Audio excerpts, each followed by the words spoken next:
দেখছি এক হাতে এইভাবে মাছ খাচ্ছে আর এক হাতে এইভাবে চিকেন খাচ্ছে কাঁচা, বড় বড় লাল লাল চোখ দিয়ে তাকিয়ে এইভাবে লাপাতে লাপাতে লাপাতে লাপাতে ছাদের সিঁড়ি দিয়ে উঠে গেল। যখন ওর বুকেতে মারবো তখনই হাজব্যান্ড উঠে পড়ে যখন আমাকে এইভাবে ঘুমাচ্ছি দেখছি আমাদের বাইরের মানে শাশুড়ির ঘরেতে যেটা আছে ওনাদের বড় দালান আছে, 3 দিকে 3টে রুম আছে। আর আমি যে এইখানে থাকি সেখানে মানে পাশেই ওখানে আমার 2 কামরার রুম, বারান্দা মতো আছে। আমার ফ্রিজ আছে, দেখছি ফ্রিজেতে মানে দরজাটা খোলার একটা আওয়াজ পেলাম। আমি শুয়ে আছি, হঠাৎ দেখছি, আমি দেখি কি হলো, তখন 12:30 পৌনে 1 এরকম হবে। আর আমাদের তো দালানের হল রুমেতে 0 জ্বলছে। আমি আস্তে আস্তে বেরোলাম, আমি জল খাবো, আমি দেখি আওয়াজটা ও কিসের হলো। আমি আস্তে আস্তে যখন বেরিয়েছি দেখছি কেউ এইভাবে মানে উবু হয়ে বসে, মানে সে হুনমানরা যেইভাবে বসে ওইভাবে এইভাবে বসে দেখছি আমার ফ্রিজে, ডিপ ফ্রিজের ভেতরে আমার মানে মুরগির মাংস ছিল আর মাছ ছিল। দেখছি এক হাতে এইভাবে মাছ খাচ্ছে আর এক হাতে এইভাবে চিকেন খাচ্ছে কাঁচা এইভাবে খাচ্ছে। তো নিচে সব ভর্তি পড়ে আছে, হাড় গোড়গুলো সব পড়ে আছে, আর মাছ খাচ্ছে এইভাবে চিকেনটাকে খাচ্ছে। যখন আমি মানে বুঝতে পারছি একজন কেউ আছে ওখানে, ওইভাবে কিছু একটা দুর্গন্ধ বেরোচ্ছে, যখন আমি লাইটটা মানে জ্বালাবো কি চলে গেল, বুঝতে পারলাম না। শুধু আমার দিকে এইভাবে তাকালো, বড় বড় লাল লাল চোখ দিয়ে তাকিয়ে এইভাবে লাপাতে লাপাতে লাপাতে লাপাতে ছাদের সিঁড়ি দিয়ে উঠে গেল। যখন উঠে গেল আমি লাইটটা যখন জ্বালিয়েছি নিচে দেখছি মাছ মাংস সব ভর্তি হয়ে পড়ে আছে। তাড়াতাড়ি করে আমি চেঁচাচ্ছি দালানে দাঁড়িয়ে, তখন আমার বর বেরিয়ে এলো, আমার শাশুড়ি বেরিয়ে এলো, এসে বলছে কি দেখে ওরকম কি হলো। আনছি ওই মানুষটা ওইভাবে খেয়ে ছাদেতে চলে গেছে, তোমরা তাড়াতাড়ি ছাদে যাও। আমার শ্বশুর আমার বর তাড়াতাড়ি করে ছাদে গিয়েছে, গিয়ে দেখছে কেউ নেই, কিন্তু ছাদের সিঁড়িতে এখানে একটু মাংস, আরেকটু ওপরে গিয়ে একটু মাংস, তারপরে দেখছি একটু রক্ত এইভাবে পড়ে আছে, কিন্তু সেই জিনিসটা নেই। তাড়াতাড়ি করে আবার সব ওখানে পরিষ্কার করে ফেলে ধুয়ে মোছামুছি করে দেওয়া হয়ে গেল। ওইটা ওই 2-4 দিন পরেতে ওইটা মানে বুঝতে পারি আমার সাথে সাথে কিন্তু ঘোরে, আমাকে কিন্তু একা ছাড়ে না, সব সময় কিন্তু আমার পাশেতেই থাকে। আমি বুঝতে পারি বা আমি লক্ষ্যও করি ওরকম থাকে। একদিন বিকেলবেলা আমি মাথা ফাতা আঁচড়ানোর জন্য আয়নার সামনে দাঁড়িয়েছি। আয়নার সামনে দাঁড়িয়ে যখন মাথাটা আঁচড়াচ্ছি দেখছি পিছনেতে দাঁড়িয়ে এইভাবে হাসছে, মানে দাঁতগুলো সেই বড় বড় দাঁত, তো এইভাবে তাকিয়ে তুমি আয়নায় আমি দেখতে পাচ্ছি ও আমার পিছনে আছে।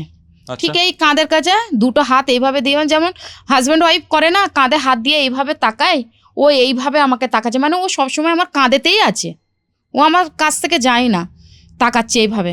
তখন আমি ওইটাকে দেখে আমি চোখটাকে বন্ধ করে নিয়েছিলাম, চোখটাকে বন্ধ করে নিয়ে আমি যা দুয়া দরুদ জানি আমি পড়ছি। আর আমি দেখেছি যখন আমি দুয়া দরুদ পড়ি তখন কিন্তু একটু সরে যায় আমার কাছ থেকে, সরে গেল। সেই দিনটা তার পরের দিনকে হবে, সেই দিনকে হয়তো শনিবার ছিল। রবিবার দিনকে রাতেবেলা ঘুমাচ্ছি, হাজব্যান্ডও পাশে ঘুমাচ্ছে, আমিও ঘুমাচ্ছি। সেদিনকেও রবিবার বলে ছুটি ছিল বলে বাইরে আর যায়নি, বাড়িতেই ছিল। দুজনে একসঙ্গে ঘুমানো হচ্ছে, শুয়ে আছি। হঠাৎ করে আমি জানি না আমার কি হলো, আমি উঠে পাশের ঘরেতে গিয়ে আমাদের যে মানে ছুরি যেগুলো হয়, ওই আমাদের হয় বা মুরগি যে কাটা হয়, মাছ মাংস যা কাটা হয়, ছুরিটা এতটা বড় ছিল। আমি গিয়ে ছুরিটা হাতে নিয়ে এসে আমার হাজব্যান্ডের এই জায়গাটায় আমি বসে আছি, বুকে আমার হাজব্যান্ডকে মার্ডার করব। আচ্ছা, এভাবে যখন বসে আছি আমি জানি না আমার কি হয়েছে, হয়তো আমাকে দিয়ে করাচ্ছে, কারণ আমার হাজব্যান্ডকেও সহ করতে পারতো না, যে আমার সঙ্গে যে আছে সে সহ্য করতে পারতো না আমার হাজব্যান্ডকে। ও চায় আমার হাজব্যান্ড আমার থেকে দূরে চলে যাক, আমি তার হয়ে রয়ে যাই। আমার হাজব্যান্ড আমার কাছে যদি আসতো বা আমার সঙ্গে যেরকম হয়তো মিল থাকতো বা আমার উপরে যদি কোনো অধিকার, রাতের বেলা যেটা অধিকার কোনো কিছু জমানোর চেষ্টা করতো, তখন কিন্তু আমি ক্ষেপে যেতাম। আমি খাপতাম না, ওইটা কিভাবে হয়ে যেত আমি জানতাম না। তুমি তোমার হাজব্যান্ডকে সহ্য করতে না, আমি ওকে সহ্য করতে পারতাম না। ও এলেই প্রথমে থাকবে ভালো, আমি ভাবছি হ্যাঁ ও তো আমার বর, আছি সবই ঠিক আছে। হঠাৎ করে মানে কি হয়ে যায়, আমি চুপচাপ হয়ে আমি যেন অন্যজনার কথাতে ওঠা বসা করছি, এই রকম হয়ে যায়।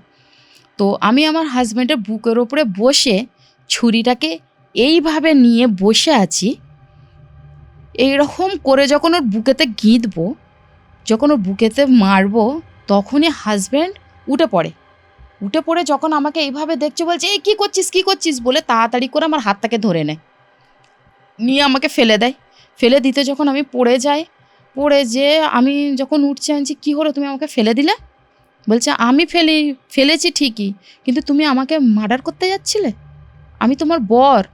আমি বলছি আমি তো তোমাকে মার্ডার করতে যাইনি, আমি তো ঘুমাচ্ছিলাম। বলছে তাহলে এই ছুরিটা কি? তুমি এইটাকে নিয়ে আমার বুকের উপরে বসে আমাকে আমার বুকে মারতে যাচ্ছিলে। সাংঘাতিক ব্যাপার এটা। তখন আমি হাউ করে কাঁদছি, আমি বলছি আমি তোমাকে মার্ডার করতে যাচ্ছিলাম? বলছে হ্যাঁ। আমি বলছি এটা আমি কিন্তু করিনি, আমি জানি না আমার কি হয়ে গিয়েছিল, এটা আমি বুঝতেই পারছি না আমার সঙ্গে কি হলো। এইভাবে থাকে। সেই দিনটা ও ভালোভাবে আমাকে শুইয়ে দুয়াদুরুদ পড়ে আমার মাথায় হাত বুলাতে আমি ঘুমিয়ে পড়ি। সেই দিনটা গেল। আবার 2-1 দিন পর থেকে দেখছি আমার আশেপাশে দুর্গন্ধ বার হচ্ছে, সে মাংস পচা গন্ধটা দুর্গন্ধ বার হচ্ছে। তো আমি বুঝতে পেরে আমি পুরোপুরি শিওর যে ও আমার সঙ্গেই আছে, ও আমাকে ছাড়বে না, হয়তো আমাকে মারবে বা ও হয়তো আমাকে সঙ্গে করে নিয়ে যাবে। আমার বর একদিন ও গাড়ি করে আসছিল, আমাকে নিয়ে যাচ্ছে ও বাইকের পিছন করে। যখন আমি ওর পিছনে বসে আছি, আমার একার ওয়েট নয়, আরও 2 জনার ওয়েট মনে হচ্ছে। ও ভাবছে যে পিছনে 2 জনার ওয়েট আমি তুলে নিয়ে যাচ্ছি। ও গাড়ি চালাতে করে এইভাবে পিছন ফিরে তাকাচ্ছে। আমি বলছি কী হলো? বলছে তুমি একা বসেছো? আমি বলছি হ্যাঁ। বলছে আচ্ছা। আবার একটু যেতে আবার বলছে তুমি একা আছো? আমি বলছি হ্যাঁ আমি একাই আছি, তো তোমার পিছনে আর কে? তখন ও আর গেল না, ও বলছে তুমি বাড়ি ফিরে চলো। আমি বলছি কেন? বলছে না তুমি বাড়ি ফিরে চলো, বলে আমাকে বাড়িতে নিয়ে চলে এলো। আসার পর বলছে একটা কথা বলবো রুমা? আমি বলছি কি?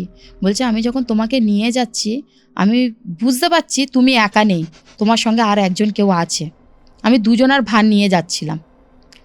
তো এইভাবে আমি বললাম তোমাদের তো বলছি তোমরা তো কেউ বিশ্বাস করছো না। বলছে তাহলে আমরা দেখতে পাচ্ছি না কেন? আমি বলছি আমি দেখতে পাই, তোমরা দেখতে পাচ্ছ না। বলছে না। ওই রকম হতে একদিন আমার বর যখন ও বলল, আমার বর কি বলল, যে আমি বুঝতে পেরে গেছি এই জিনিসটা কি হতে চলছে, আমি তোমার কাছ থেকে সরলে হবে না, আমি তোমার কাছেই থাকবো, আর রাতের বেলা আমি তোমার ওপরে যদি শুতে হয় আমি তোমার উপরেই শুয়ে থাকবো, তাহলে হয়তো এই জিনিসটা সরতে পারে। কারণ ওর খারাপ দৃষ্টি তোমার ওপরে আছে, ও তোমার সঙ্গে সব কিছু করতে চাচ্ছে যেটা একটা হাজব্যান্ড করে।